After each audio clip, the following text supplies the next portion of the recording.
That is what we like to see. Beautiful. All right. My brother, Right, I am I'm ready. ready when you are. I'm ready. All right, let me just share my screen real quick. We got the window projector. All right. Go. Let me get Craig in here. Let's start the party. Now recording.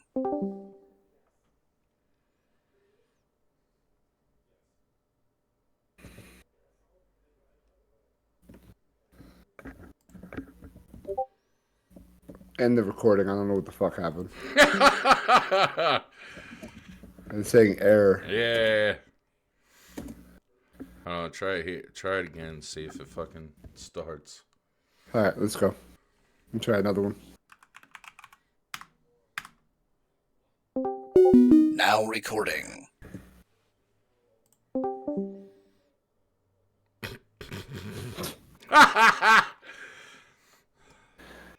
I got you. Ready?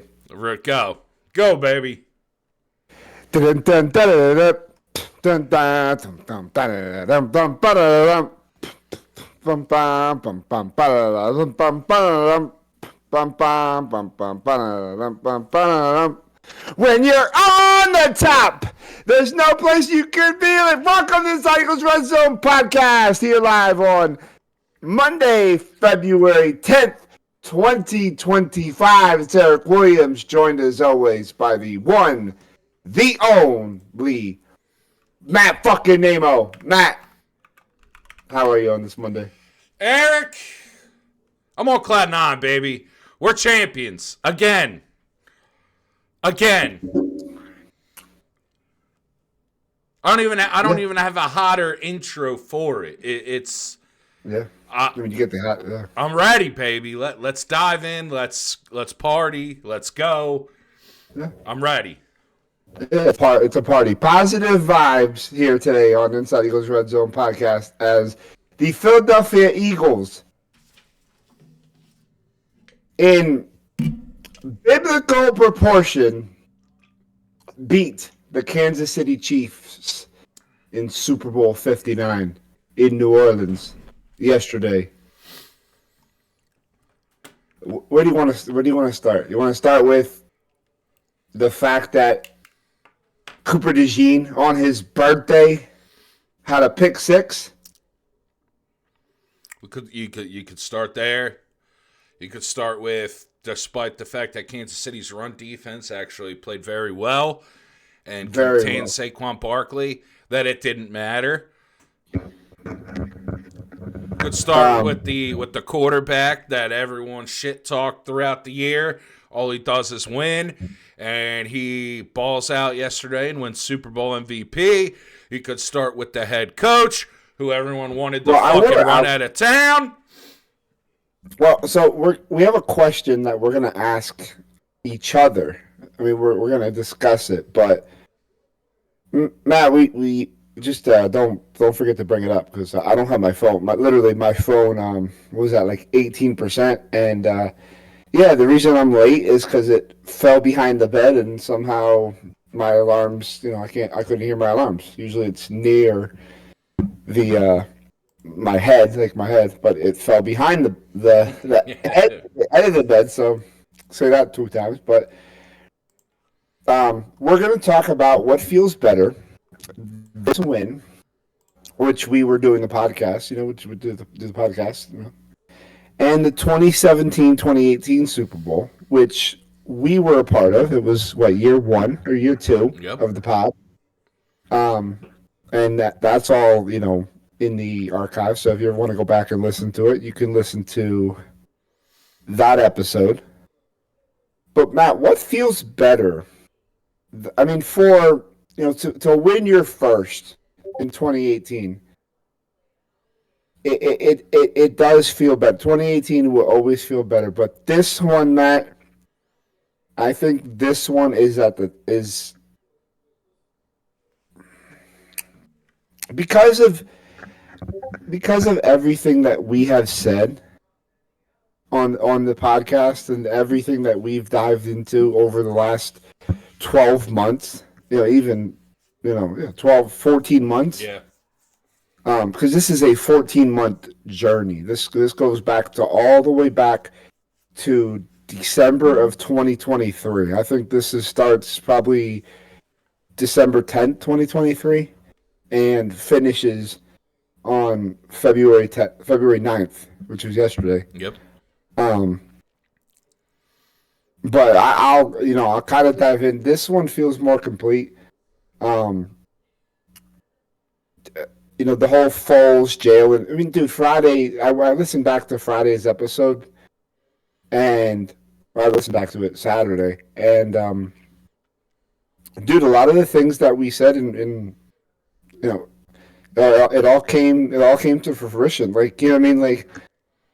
Like nobody right now can say anything about Jalen Hurts because he's a Super Bowl winning quarterback, which we've given Nick Foles, and for what, he had 8 quarters of great, we've talked about it on this podcast. We said it, 8 quarters of eliteness. And dude, he never touched that again. Never. It wasn't like he was an elite quarterback after. You know what I mean? Like, it wasn't like the Super Bowl made him become elite. Like, he had what? Like he even started week 1 because Carson doesn't come back from his back injury until like week 3. Yep. And then I remember we were like, oh man, when's Carson coming back? When's Carson? Like, dude, like we were like fucking clamoring for Carson to come back. Like, MVP quarterback, and we were like, okay, when's Carson can come back? But throughout this whole year, Matt, like Jalen Hurts played a complete season. Like, he gets hurt and gets in that Washington game, but this was a Jalen Hurts, like the revenge tour is complete. I liked how you posted on Facebook yesterday. The revenge tour is complete because there's a lot of revenge in this city towards the fans who wanted Nick gone. And newsflash, Nick is not going anywhere for a long time. So he's staying. Yes, get used to it. And he's going to get paid in the offseason. Jalen Hurts shut up every single critic. He wrote every little thing that was told about Jalen Hurts. He couldn't pick up the blitz. And, dude, I can't wait to hear the Friday's the parade. I can't wait for this speech. Yeah. Because I hope he alludes to something. I don't think he will, but I don't think Jalen will. Hold on, the alarms are going off now. Now the alarms are cooking. Yeah, for hold on. Continue talking. You were leading to a very good point. Like, I can't wait to see Friday during the parade what he says, if he says anything, if he'll be. I kind of hope he imbibes a little bit, so you get a little looser. So you get a little looser, Jalen. I expect him to be very buttoned up and polished, like he always is. So I hope he has throws a couple back, and he really lets it free. And I hope Nick lets it free too. Friday should be a great time for anyone that goes down.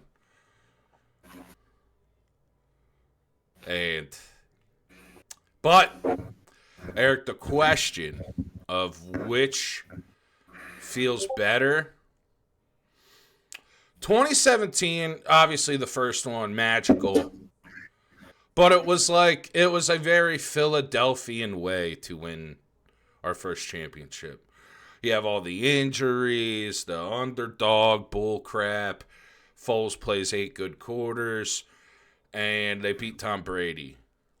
This feels better. I am much happier. Like, 2017, I think, just feels so good. And it makes sense. I'm not going to knock anyone that says 2017 is better. But you were the ugly duckling and the underdog that got to the ball and ended up winning prom king. You got lucky a couple of things. It was destiny. Like 2017 was destiny. They were a team of destiny. To have the quarterback that was playing at an MVP level get injured in that Rams game, to survive all the injuries you did, to boat race teams week in and week out, despite losing starter after starter after starter after starter. You get a lucky play in the Atlanta game and the defense that, closes it out. Then you get the pick 6 in the NFC title game. And then you get, some of the plays that you got in the Super Bowl. Not even to finally mention the BG strip sack. That was like, oh my God, the football gods finally shined down on us, and now we're off the schneid, and the city can actually feel what it's like to be a champion. I like this one more because, not even to toot our own horn, but you had your people that actually watch and pay attention know that this team was fucking good, and the rest of this fan base who lives in fear and is afraid to fucking realize that you're good had to sit there and argue with these people week in and week out and go, dude, they're going to prove it to you that they're that damn good. We sat here week after week after week after week after week after week telling you people, buy into this team. Don't be afraid. This team is good. Look how elite they are on both sides of the ball. And the fan base wanted the coach gone. They wanted the quarterback gone. They didn't want to buy in because the city lives in fear off of stupid reasonings. And that team, week in and week out, went out and fucking put their balls on the table and said, no, we are that damn good. And then for yesterday, I don't care. I'll tell you right now, if I was not a fan of the Eagles or the Chiefs, actually, if I was not a fan of the Eagles, you hate that Super Bowl. You hate that Super Bowl. But me, I loved every damn second of it. Because this team, as we told you on this show, for weeks and weeks and weeks and weeks and weeks and weeks and weeks and weeks and weeks, that they were the best damn team in the NFL, and they were going to show you, and that you shouldn't be afraid. You should buy in and realize how good your damn team is. If you actually watch the games, you would have known how good the team is, how good the coach is, how good the quarterback is, how good the defense is. That was the game yesterday on the biggest stage of them all to end the three-peat against the best quarterback in the league. You shit all over them, and it wasn't even a damn game. That's why this championship feels better. And if you want to talk dynasty, obviously the front office needs to continue doing what they're doing, making the right moves, making correct draft picks, bringing in the right people to fit the culture and to fit the schemes that they want to run. But yes, this is an opportunity if you want to be the next Chiefs and go to Super Bowls for multiple years in a row. You're already 2 in the 3 years. You have the opportunity. You have the cap space. You have the youth. You have the age. You have the quarterback. You have the head coach. You have the defensive coordinator. This is a team that can go on a run when the 2017 team had no chance. No, I don't care about Jason Kelce. What makes you think? What makes people think? This is my only question that I have for people. What makes people think Jason Kelce can be a good offensive line coach? He's never coached. Never. Nope. He's never coached. Never coached. And we want him let's bring him in as O-line coach. You still have Jeff Stoutland. So until Stoutland dies or retires, that's your offensive line coach. And when Jason Kelce can prove he can coach, then yes, we can think about hiring him. Honestly. Do you have any interest in coaching? You know what I mean? Dude, he does TV. He's a media member. He's not a coach. Yeah. He's a media member, not a football coach. The money will be in the media. Not in coaching. Yeah. Coaching is thankless, whereas media is money.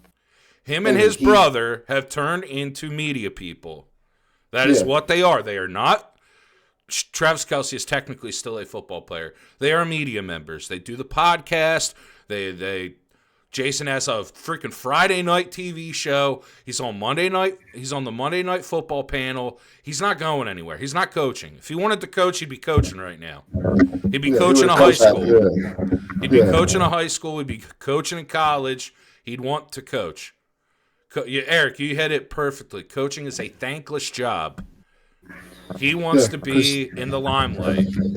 The coaches get all the blame because the guys aren't ready or whatever. And guess what? Nobody gives the coaches their flowers until they win.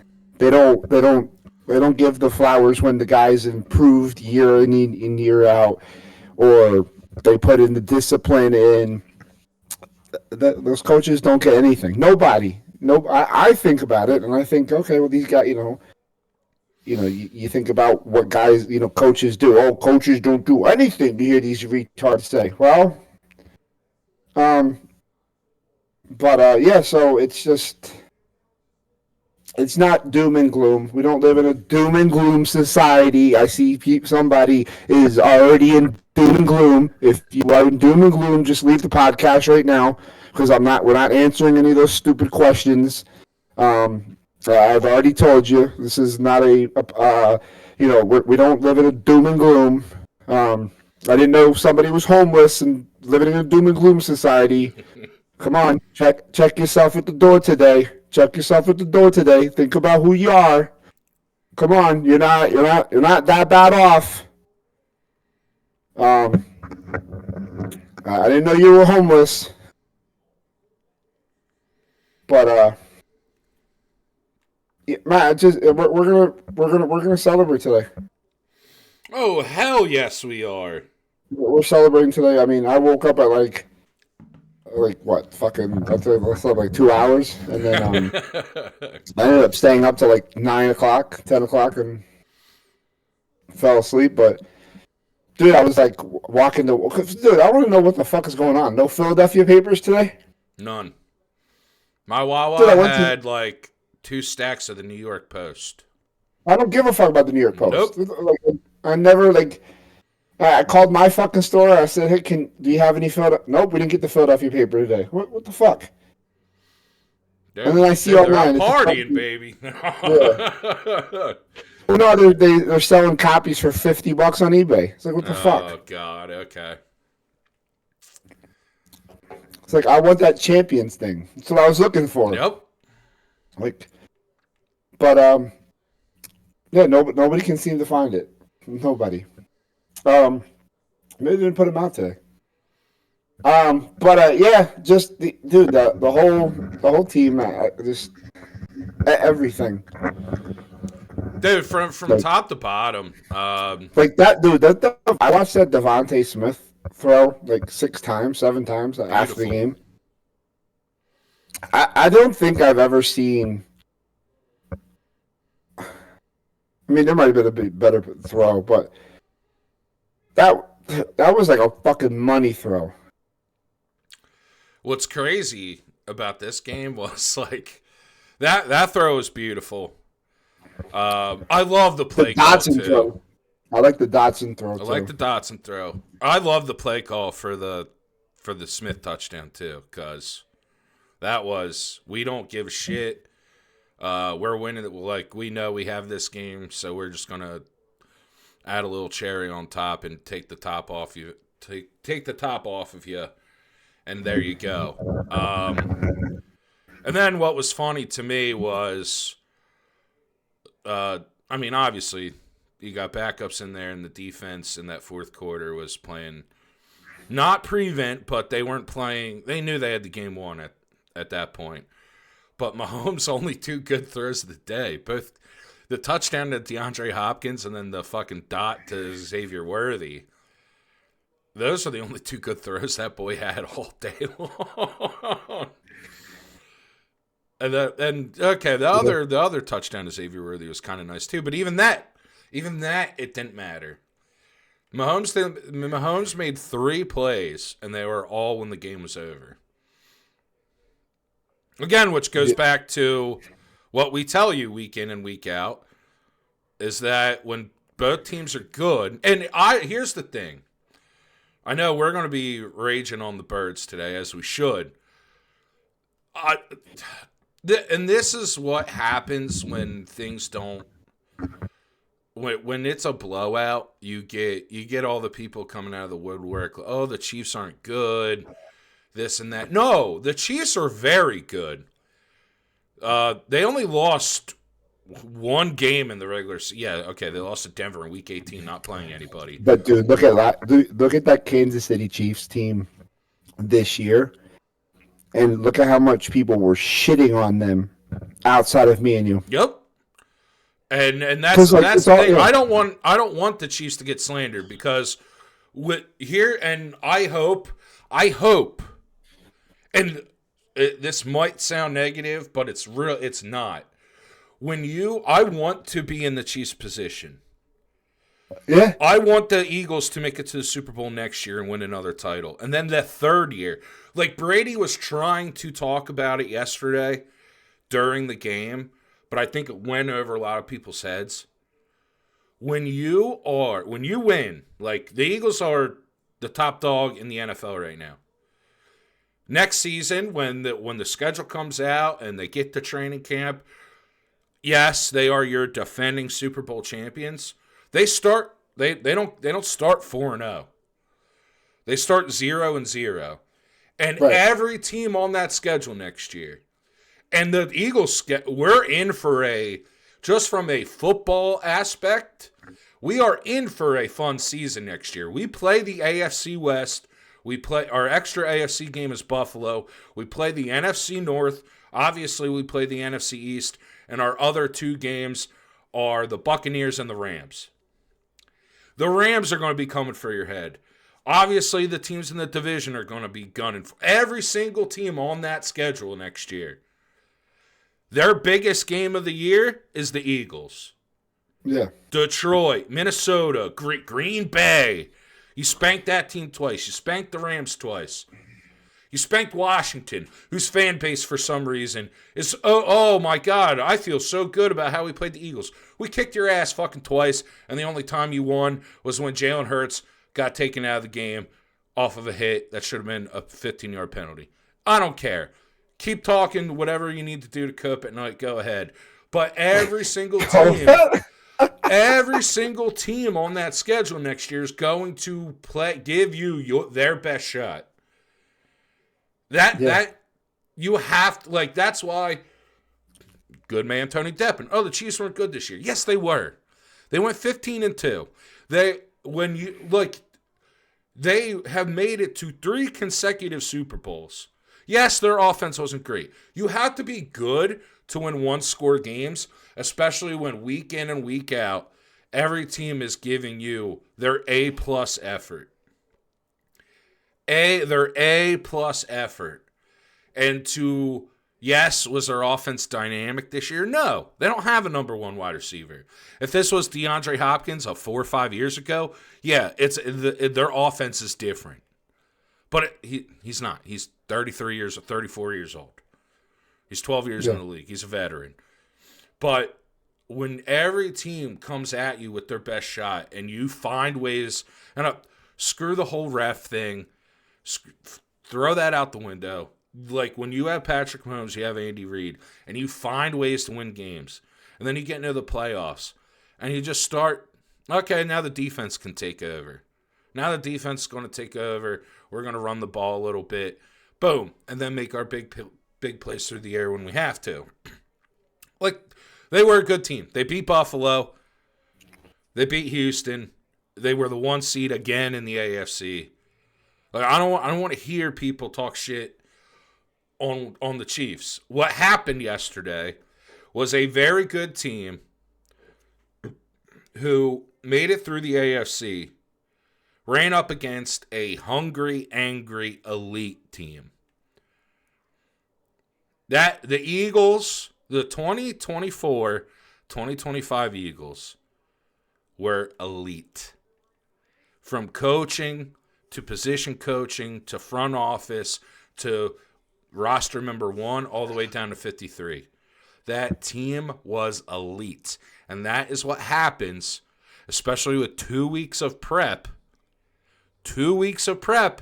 And look, all you motherfuckers say, oh, Kellen Moore is going to take the job. Oh, my God, he's going to be distracted. He wasn't distracted.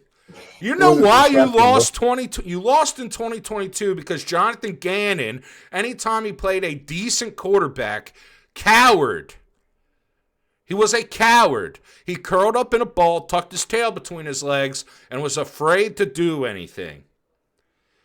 That's your difference. If they have Vic Fangio in 2022, or if Mr. Jonathan Gannon wasn't a P word, you win that Super Bowl. Because that defense was better than theirs. But Jalen played outstanding in that fucking Super Bowl. Jalen played better in that Super Bowl than he did yesterday. Jalen played pretty damn good yesterday. But he played even better in that Super Bowl. He's big moment Jalen. It's big moment Jalen. Big moment Jalen. I wanna go back to all the haters for Jalen Hurts. The people that doubted him. And he's not sleeping. He hasn't slept since Saquon signed with Philly. Let's be honest. Yeah. But it doesn't matter. I want to go back to the moment that he got benched in the national. Yep. Like that was all his motivation. You get You get benched in the national championship game, and then that's your motivation to shut up the haters or shut up anybody who said you're not a good quarterback. Well, what's crazy is the following year, he came in and replaced Tua and won the national title. Yeah. Nobody seems to forget that. Nobody seems to remember that. No. And he only goes to Oklahoma to get more playing time. Yeah. We're gonna go. Yeah. And it helped him become a better passer. Yeah. But yeah, this Eagles team is special. You have a Super Bowl shirt coming your way. I got a Super Bowl hat coming my way. All is right in the world.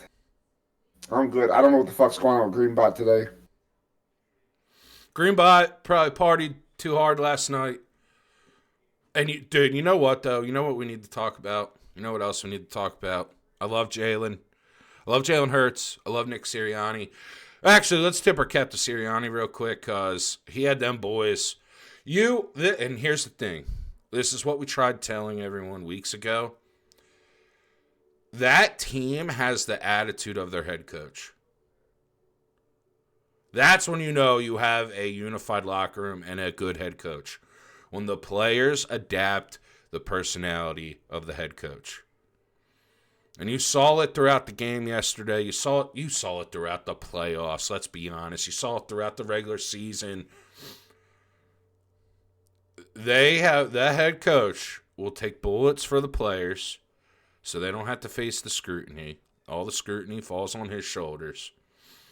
He might do some things that you don't like when, I know Joe's in here, so I'll say it, when the man who got his name back last night, Jake Elliott, I'll tip my cap to him. Oh, and I found out, I guess Bo Allen on his podcast said that Jake Elliott was hurt all year. Well, guess what? That makes even more sense as to why the coach was going for 2 and going for 4th and shorts when the kicker is shagging kicks left and right. Did they work out? Not necessarily. Not all the time. But that is what you do. And then Jake got his name back last night.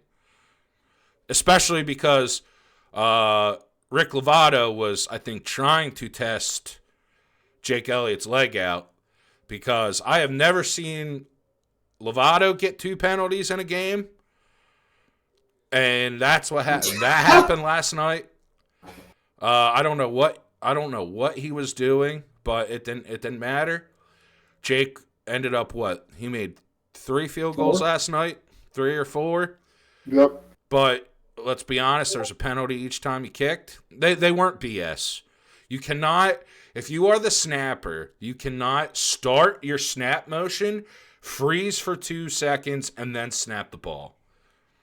That's if you watch the replay, maybe I'll throw it in Tape Tuesday tomorrow, but that's what Lovato was doing. That is why they called the false starts on Lovato.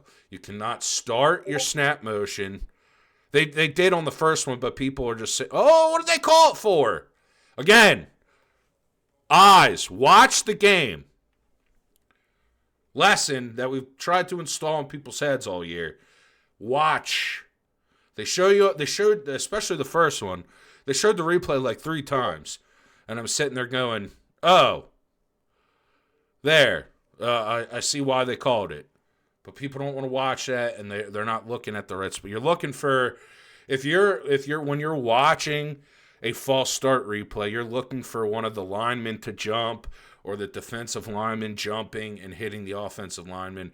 You're not looking at who they actually called the penalty on. You have to look at the snapper because 2 of those penalties were called on him. But it didn't matter. They were testing Jake. He came through with flying colors. Congratulations, Jake. You get your name back. Just don't. I hope next year you're healthy and making all your kicks. But other than Nick and giving Nick love, you know who needs a lot of love? And I know he didn't get any MVP votes last night. Your defensive ends and a couple guys that are going to be free agents ended up getting a lot of love, like Milton Williams and Josh Sweat. Let's tip our caps to them. You know who made a lot of that possible, though? Who's that? The best. Anytime he is on the field, he is the best player on the field. Jalen Carter. Oh, yes. The man, and yesterday, yes, Eric, he didn't technically get you the sack he promised you. But, well, seriously, I want people. I'm going to clip tape tonight. Going to cut the tape tonight and show you, but please, watch the game back and just, if Jalen Carter's on, if you see 98 on the field, just watch. When I don't care, just watch. Because this man is a game wrecker. Double team, triple team. The play where the Chiefs fans are crying, oh, he hit Patrick Mahomes in the head. He was in a Cobra clutch. He was getting held 6 ways. Held every single time he rushes the passer. And he blows up offensive lines.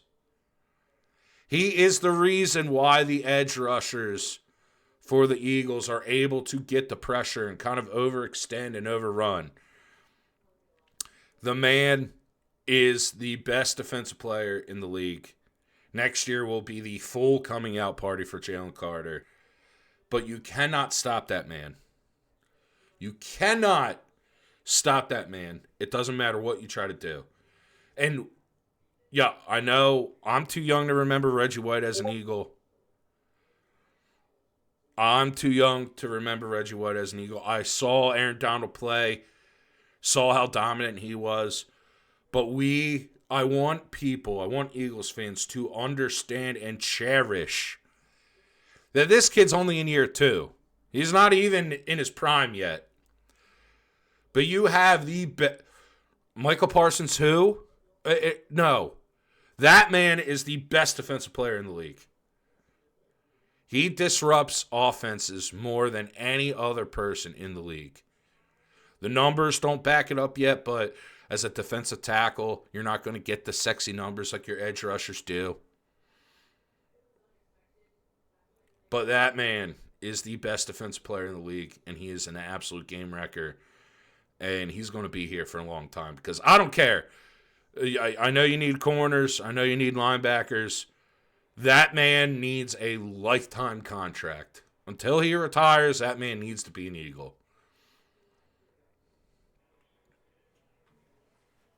Yeah. I do think Milton Williams and Josh Sweat played their way out of coming back next year. 4.5 sacks between both of them. Yeah, Edge rushers make a lot of money. Milt Williams is going to start somewhere. Josh Sweat's going to start somewhere, especially after the 2 games they had. Zach Bond, who I think you have to pay. Sweat after that game, you're not paying him. And I love Josh Sweat. I like Josh Sweat a lot. I remember our one live show at Tochi's back in the day when they drafted him. We were very happy about the pick. He played his way out of being an Eagle next year. There's going to be, especially with how edge rushers are coveted in this league, some team is going to pay that man a lot of money. Like the Patriots or something. Yep. Somebody's going to... Yeah. He'll get a 4-year deal. Yeah, he'll get a 4-year deal. Nah, Sweat almost MVP of the Super Bowl yesterday. No. There's going to be a team that gives him 4 years. Good money. I mean, good for him. No, guaranteed. Yeah, guaranteed money. But you know what, though? I saw Jalex Hunt. I saw Nolan Smith. You know how he can do. They got a draft. They got free agency. I'd rather keep the younger guys, and if you could get a Myles Garrett, or if you can draft, do it up. $18 million. It's $18 million right now. They're on the cap for 18. They're positive 18. They're not the Saints in the red for $83 million. And aging players, and you know it only gets worse. But you got to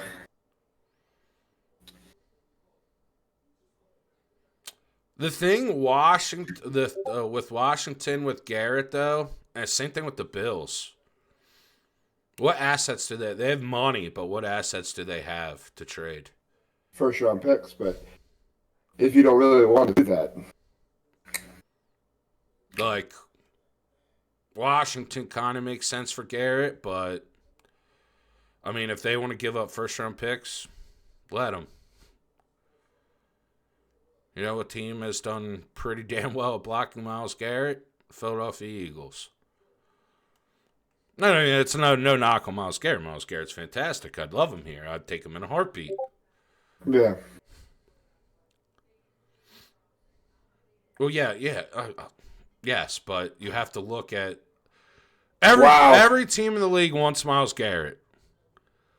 Do you they're not going to Washington can't call the Browns and go, "We want Myles Garrett, give him to us." Browns are going to go, "Yeah, we're trading our best player away. We need a lot in return." What's in Washington, if they want to give up 3 first-round picks, okay. But if you actually look at what Washington has on the roster, they had a bunch of good guys on one-year deals play well for them. They don't have those guys signed, so they can't trade them. Can we give some love to Nolan Smith? Yes, indeed. Yeah. Dude, he was giving the Chiefs' offensive line nightmares last night. The Jawan Taylor versus Nolan Smith was a matchup I looked at and said, that's going to be... And it ended up being Nolan Smith versus Jawan Taylor, Josh Sweat versus Jawan Taylor. But... Dude, like Jawan Taylor is bad, and they had to move him. Honestly, and this goes back to I don't want to hear people shit on the Chiefs. With that offensive line that they had to put out there, they shouldn't have made it to the Super Bowl. That offensive line was not good. You have Joe Tooney, who is a natural left guard. You had to slide him out to left tackle. You still had Creed Humphrey. But you had Jawan Taylor, who started the year at left tackle. He had to play right tackle. And I just knew Nolan Smith, Jawan Taylor, I don't think is good to begin with. But the speed rushing that Nolan Smith has along with his power, I knew that was going to be a bad matchup for the Chiefs. And their offensive line as a whole, like, I like Creed Humphrey, but to have a center try to go up against what the Eagles' defensive line does, where you're running 3 D tackles and 2 edge rushers, 60% of the time, that was just... And the Chiefs tried. They kept Juju Smith-Schuster in the block. They kept Travis Kelce in the block. They kept Pacheco and Pirine in the block. It just didn't matter. The Eagles' defensive line was, we're better than you, and we are going to show you. Because you saw they didn't blitz until the game was over. They ran 1 blitz at the Chiefs late in the fourth quarter. That was when Mahomes completed his dime to Worthy for that touchdown pass, but they were able to get pressure with 4 for 3.5 quarters and just make Mahomes' life a living hell. And they tackled well, too. They tackled well. They kept the rushing lanes. I know you don't necessarily game plan for Pat's legs because he really doesn't run a lot. He can scramble, but when Pat's back there, he's looking to throw the ball. But the way that they took away the rushing lanes, they took away his ability to step up and climb the pocket, to get out into space and make those magic plays that he's known for. This defensive line came to freaking play last night, and they 8. It was better than what Tampa Bay did. And our other boy, Jalen Hunt. Jalen Hunt, great game. 5 pressures. He's going to be a player, man. Remember when they drafted him? Yeah.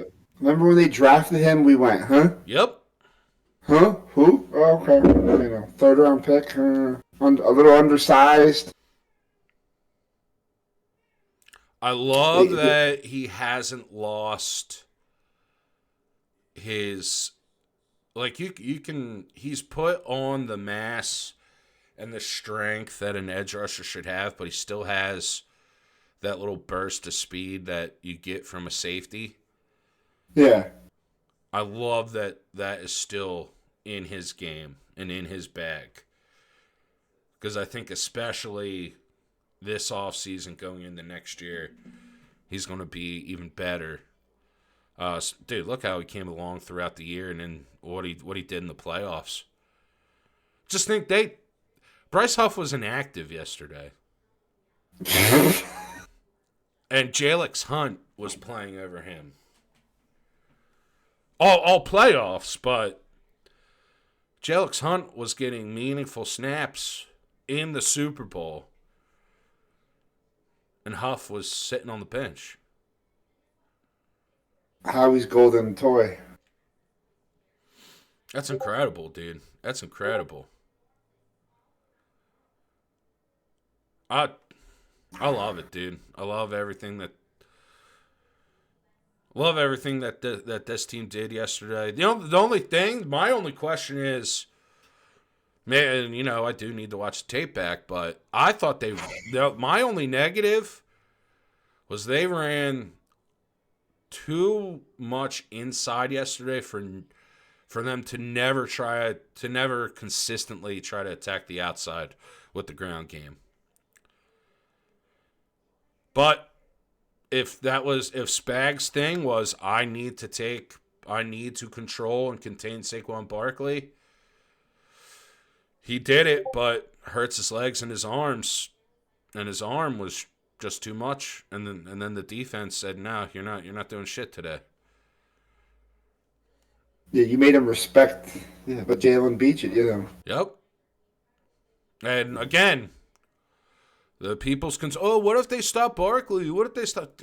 Dude, it don't matter. It don't matter. With this offensive line, with the talent they have at wide receiver, and with Barkley, take one away. Take one away, they'll find other ways to beat you.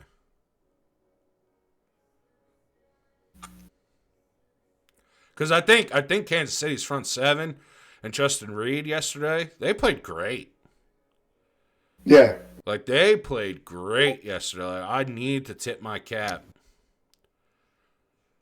that, dude, they balled their ass out. That defense came to freaking play. Because I definitely thought after watching the Chiefs playoffs games back and how we run the ball, I definitely thought Barkley was getting over 100. And they took everything away. They filled the gaps properly in ways that they weren't able to all throughout the postseason. They tackled well. Justin Reed was flying to the ball, really. But again, yes, I thought the Eagles attacked too much inside with the run game. They never got away from it. That's what teams like Buffalo did and Houston did. Houston and Buffalo were running the ball better on the Chiefs' D than the Eagles did, but those teams would get away from it. And you don't do that. You don't. Football at the end of the day. Football is a simple game. Yeah. You need to keep your opponent off balance.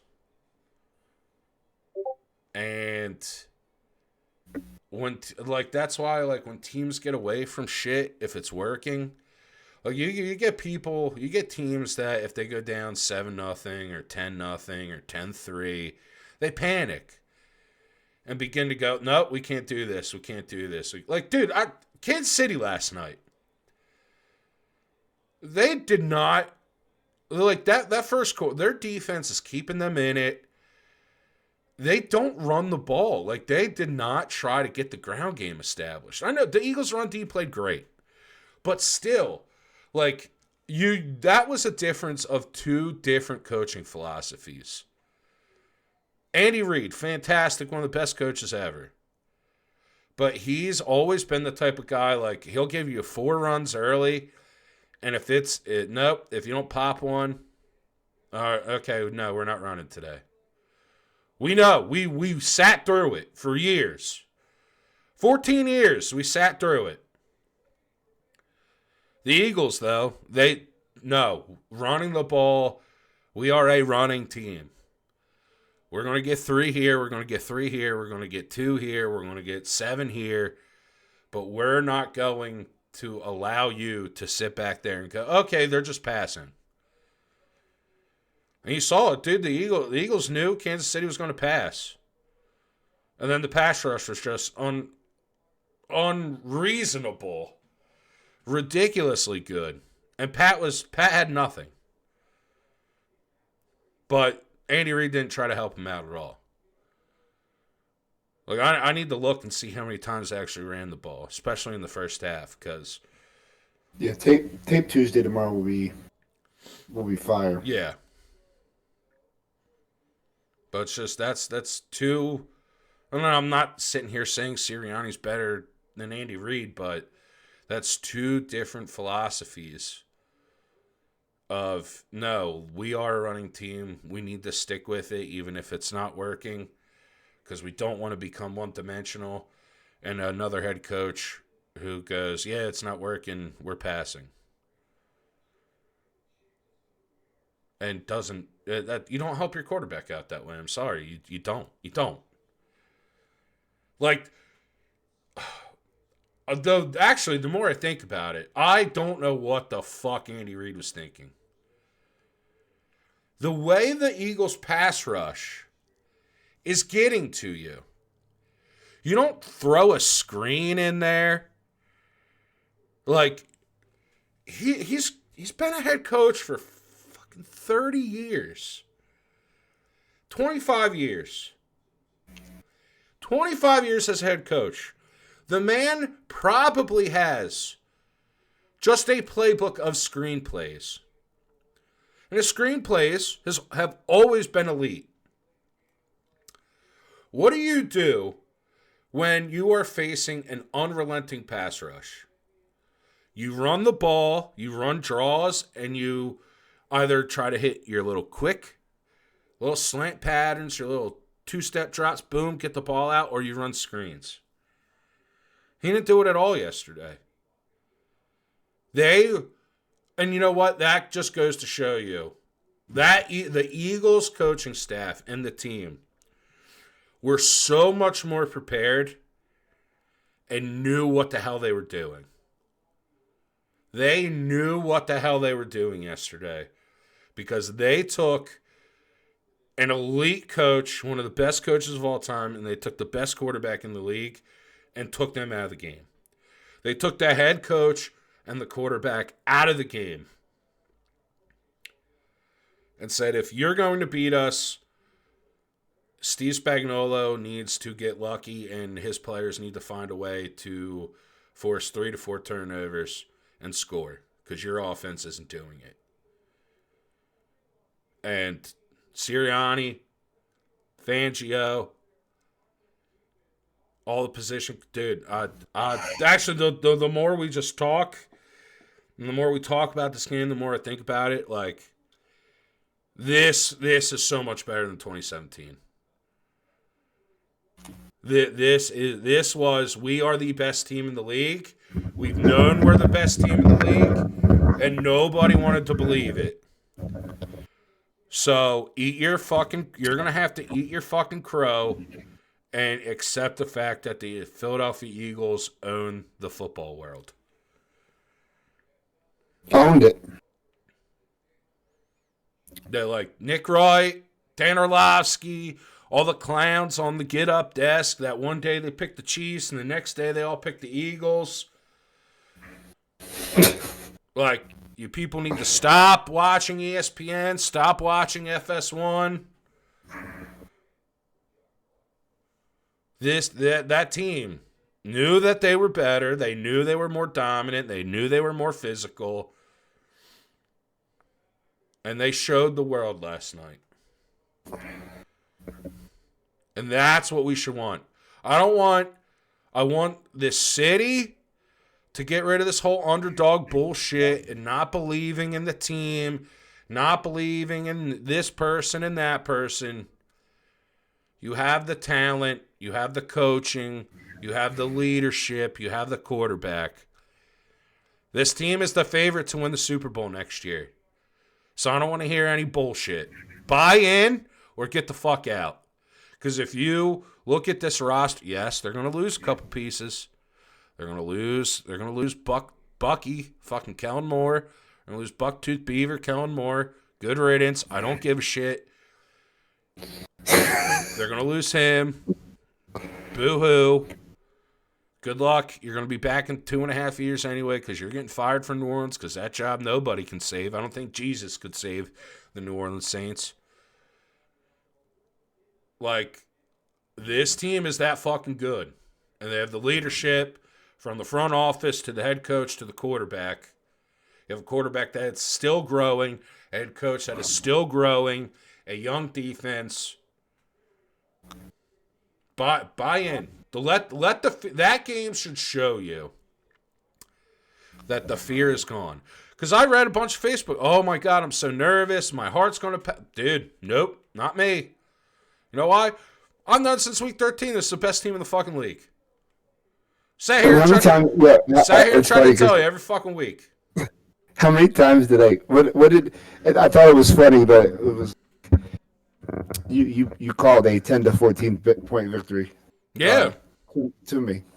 You know what I mean? And they were, you know what I mean? Like, I didn't expect it to be 34 to nothing. I'm not that...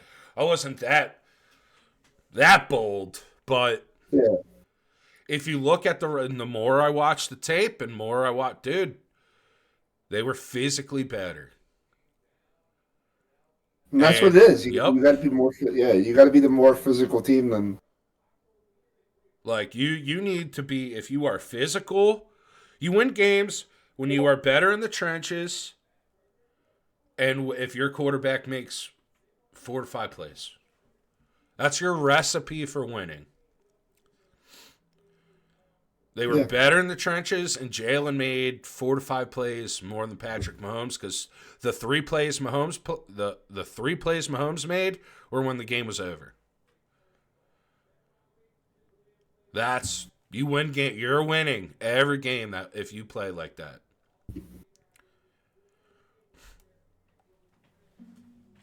And that, dude, it's just what they did. It's what they did all year. Guess what, people? You're not going to win every regular season game by 30 points. Sometimes you're going to win by 9. Sometimes you're going to win by 3. Sometimes you're going to win by 7. Sometimes they're going to be ugly.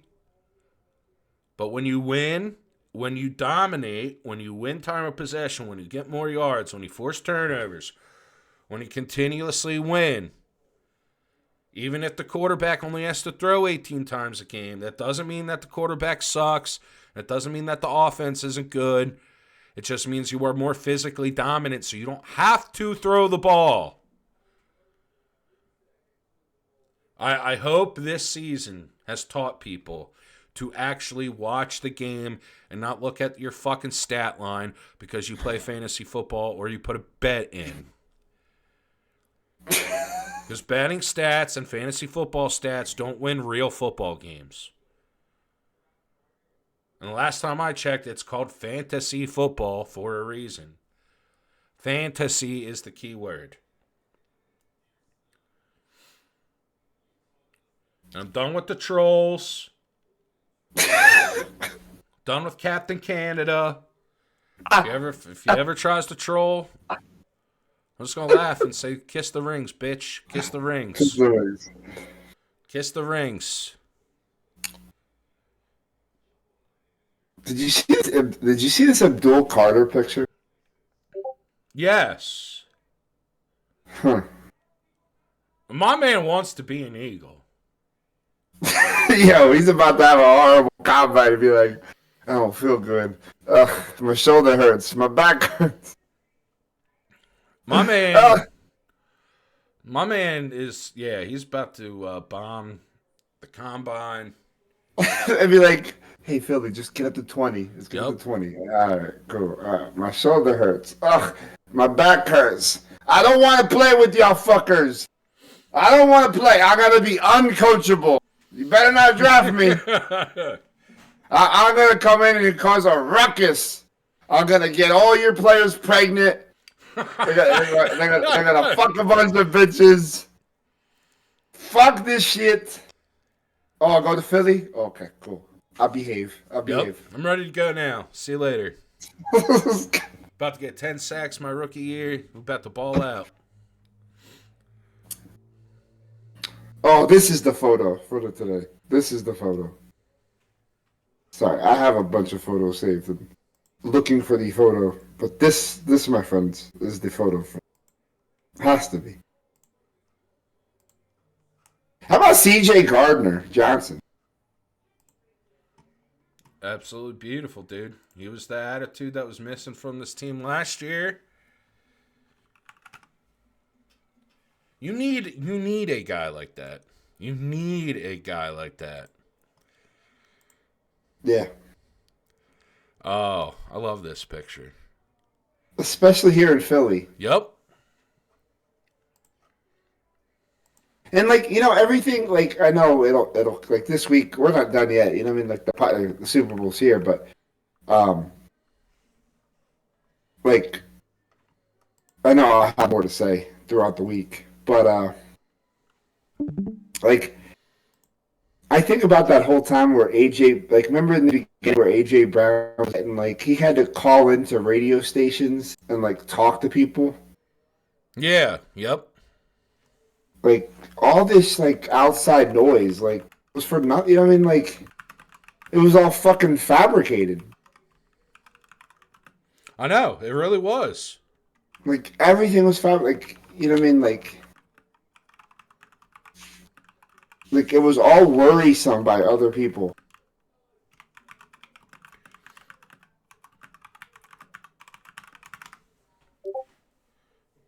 Can we talk about that scoreboard? The score thing on the fucking Fox yesterday? How bad that was?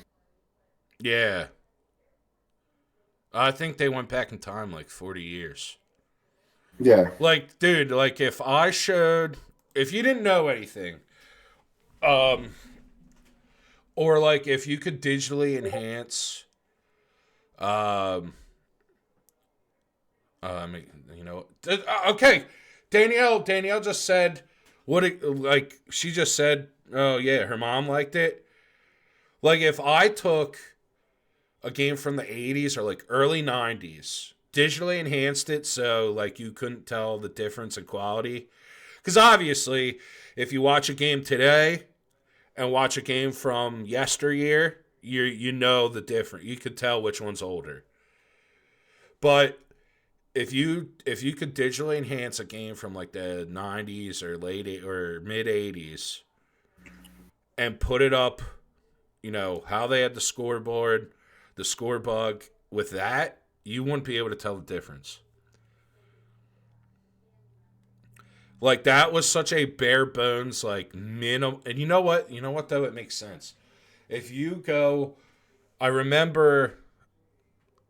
I just know it's still like this, but I remember uh, when Jay Kugley and I, when our Overwatch League became like legit and big, and we changed the name from Overwatch X League to Console Gaming League. We had a graphic designer on staff. His name's Ryan. Fantastic work. He's worked with some big companies. He's worked with like multiple EPL teams to help them design stuff. Like the dude knows what he's talking about. And when he did we ran things like a real business. He did a whole like breakdown portfolio of what our logo should be. When everything has gone to so much minimalism. Like, look at it. Look at Google. Look at Facebook. Look at all your big brands. Their logos and everything are very minimalistic. That's what that score bug was. They even took away, like I noticed the stats, like last year or the last couple years, it'd be Jalen Hurts, 10 of 14, 118 yards, 1 touchdown, 1 pick. That would be in like italic font with a grayish background, still kind of transparent, but you could still see there was like a gray shadow background. That new score bug, it's very big, it's very minimal, and there's like 100% transparency.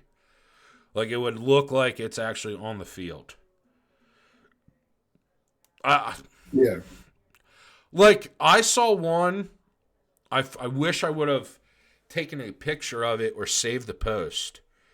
Because when someone on Saturday said, oh, this is going to be Fox's new score bug that they're debuting at the Super Bowl. And it was just like, it wasn't anything fancy. Like, it kind of looked like a simpler version of what WWE used for the Royal Rumble. Like, it was full length of the television screen, but it was, like, the Eagles were in green, Kansas City was in red, it was a very simple font, but it looked, like, really clean. And I was like, ooh, like, if that's a score bug, like, I'm happy with it. Like, that's very easy on the eyes. Nice and simple. But that one yesterday, I think it's going to grow on me, but it just, dude, I don't know. The first time I saw it, I was like, oh, we're in 1985 again. Yeah. There was... It is what it is.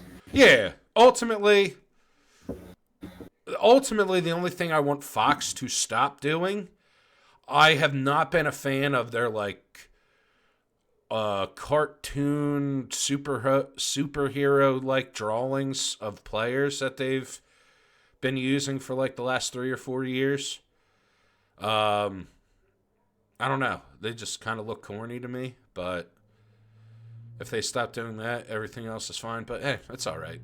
we're gonna get used to it, and we're not gonna by week 3 next year.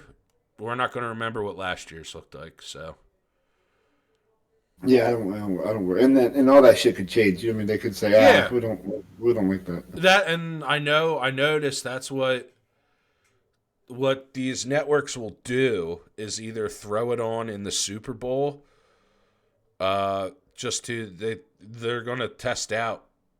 Hey, this is what our new, or they'll do it later in the playoffs.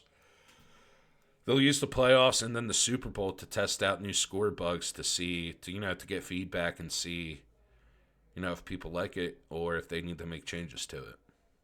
Yeah. I do really appreciate everybody showing up yesterday for the Super Bowl watch party. It was a fun time. It was a great time, dude.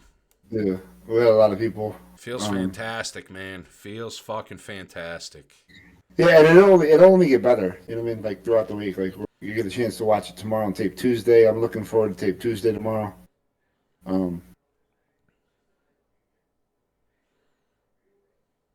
It felt real, you know what I mean? Like it's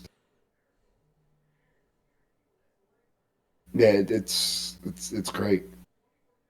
It feels so good for my heart because five tomorrow. Like we've been preaching about this shit all year. We've had this team's back. Yeah, without a doubt. We've been here. We literally told you how it was going to go. We literally told you exactly. If you listened to us, you felt you should have felt comfortable. Yep. That's not like an opinion. That's the truth. Yeah. Like, dude, if you listen to every week, like if you went back and listened from in chronological order from the start of the season and listened to how it went, you would be in there with the ride, and you would, if you took everything that Matt and went, okay, like this is how I believe, you would have got to week 5 and went, yeah, we're pretty much right there with you. Yeah. How does that make you feel? I love it just because, not even like, yeah, I was right, but like, it's but I'll say it, you were right, but you were right. I'll say it. Fuck everybody. It's validation of trusting what I saw. And I think that to me is more important than being like, yeah, I'm right. Not to mention, we did good with the quarterbacks this year, too. We didn't get to see number 1 play, but you heard it here before. 90% of your fucking draft analysts, you heard Jane Daniels was going to be better than Caleb. Caleb was going to struggle. We didn't get to see much of Michael Penix, and we didn't get to see J.J. McCarthy at all. But you heard it here first, and I guarantee you, when we get into our draft stuff this year, Eric, because I know you and I have spent a lot of non-Eagles talks this year talking about players we like in college. Yeah. And I can't wait till we, dive into that. But we got plenty of time for that too. But we're gonna have I was gonna say we're gonna have a busy March. Oh yes. We're gonna take some time off, so this will be probably this last week. We'll probably take a week off, and then we'll be back right at doing football. Oh yeah. Stuff, getting ready for the draft. But it does feel good to validate the tape we've watched, the shitty radio that we've listened to. It feels good when what you watch and what you see and what you present gets validated, because Eric, that's the one thing you and I, no matter what, we've never faked a narrative. We've never told you bullshit for the sake of bullshit. You and I have always wanted to fucking watch games, keep it real, and share our real thoughts. And I think when you get validated like that, we did that this year. Yeah, we did it last year. We did it this year. Both years we were validated. But this year's better because it felt like our concerns were listened to. We held this team's feet to the fire. And when you get rewarded for calling out the bullshit and someone changes and you get success off of that, that makes it feel even better. Yeah, and I love that we watched every game together. Yep. I can't wait. I can't wait for next year to do the same thing. Next year we're going to do it, and hopefully in 2026 we're having this same type of show. Yeah, absolutely. Did the tape the all 22 drop yet or no? Yes. I already have it.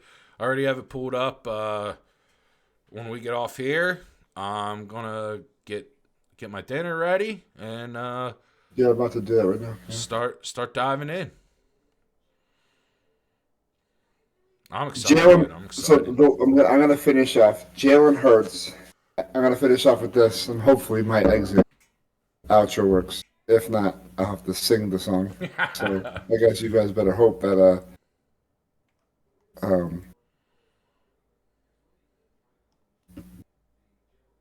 why is this not okay? There we go. Jalen Hurts had one of the most epic games last night. Where does that put him in Eagles quarterback history? I'd put him at number 1 already. I trust him in big games more than Donovan. He's been to 2 Super Bowls. He's about to hit his prime. And it's about to be a fucking wrap! Dude, it's a wrap, dude. It's a wrap. And we'll talk about that more on Tuesday's show. Matt, thanks again for everything. Thank you guys for listening. Love you, Eric. Love you, everybody. Go Birds, baby. We champs. See if this works.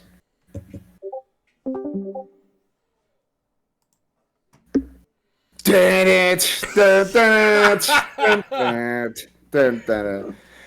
on, I got you. Maybe this will work. Fuck you, Greenbot. Fucking bullshit. Biggest show of the year and you don't show up. You didn't show up like the fucking Kansas City Chiefs. Yep. Show. How about this? Greenbot's a KC fan.